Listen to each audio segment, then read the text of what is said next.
জিজ্ঞেস করেন না। সম্মানিত অতিথি, আপনি আপনার প্রতিষ্ঠানের ভবিষ্যৎ পরিকল্পনা সম্বন্ধে আমাদের দর্শকদেরকে একটু বলেন। না, ধন্যবাদ আপনাকে।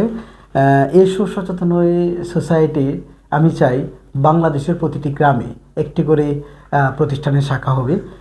সেই শাখাগুলি শুধু থাকবে তা নয়, তার ইফেক্টিভলি মানুষের কাছে কাছে গিয়ে কাজ করবে। তাতে প্রথম কথা হলো যে অধিকাংশ দেখতে পাই আমরা যে প্রথম যে কার্যক্রমটা রোগ একজনের জানা দরকার সকলের।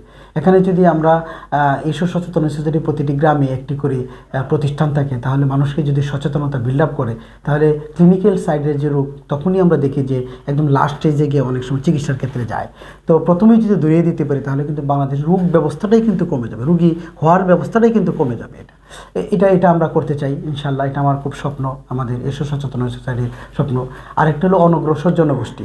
অনগ্রসর জনগোষ্ঠী বলতে কোনো শব্দ না, আমরা তাদেরকে আসলে মূলত পিছিয়ে রেখেছি।